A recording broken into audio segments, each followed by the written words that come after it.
les conférences des grands vignerons. Et puis il y a des dîners et des soupers. Et puis nous, on est une gang de sommeliers, une dizaine, à peu près toujours les mêmes. Hein. Ouais. Ils nous préparent les bouteilles. Donc si t'as pour le grand malheur, si t'as comme 4 millésimes de Vega Sicilia qui commencent à 59, tu prépares les bouteilles et on les goûte toutes. On les prépare. Et le dernier jour... Tu les vides? Non, on les sert, nous on les goûte évidemment toutes.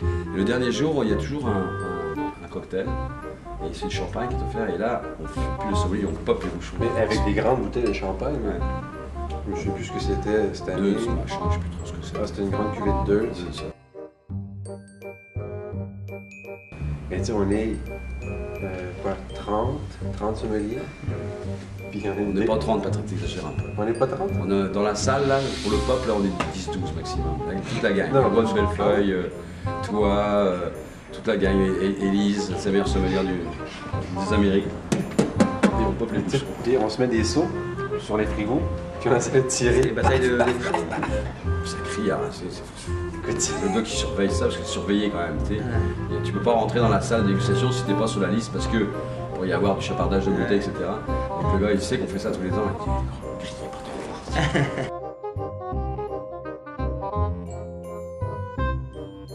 fort. On goûte tous ces vins-là. On est parfait. On goûte toute la table, tout est beau. Ah ouais. Puis là, on se dit, paraît que cette zèle, la température n'est pas parfaite, fait qu'on va y mettre au frigo avant le service, c'est 10 minutes. Ça va juste les ressaisir un petit peu. C'est un vin américain avec un peu d'alcool. Fait que, ah oui, c'est bon, c'est parfait. Ça, c'est la première journée, le premier vin qu'on goûte. Donc, je passe les bouteilles à Alain, Alain les met dans le frigo. Tic, tic, tic. Et la dernière Je bouteille. le jure, la dernière, elle fait clic. La tablette, une mer. Là, c'est le. Les bouteilles sont débouchées. Le mec sont avait ouvertes, là, les bouteilles sont. Et on a tout relevé. Hey, on a perdu 18 bouteilles. Il y avait une marée de vin. Puis là, le vin était servi dans comme une heure plus tard. D'accord. C'était la catastrophe. Là, il manquait du vin. Tu sais, le vin est annoncé sur le menu. Il a la tronche du propriétaire. Je sais plus dans ce combien cas-là. de. Non, il était Il a super su? cool. Il a su? Ouais, bah il est venu, il a vu les au-dessus qu'il fasse. Ouais. La tablette, elle a lâché, moi j'y peux rien. Moi. Écoute, on a sauvé la mise.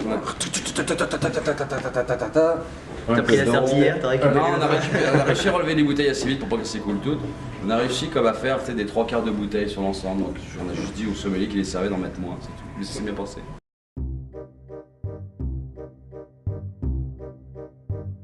Quand t'as une bouteille de cheval blanc dans ta cave, t'es content, tu la bois comme nous on avait partagé ça une fois.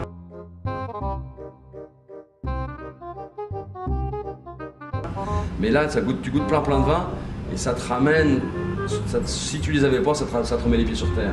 Et finalement, même si c'est des grands vins qui se vendent très cher, on goûte des fois des affaires moins connues qui sont largement aussi bonnes et avec lesquelles on a largement autant de plaisir. Non ?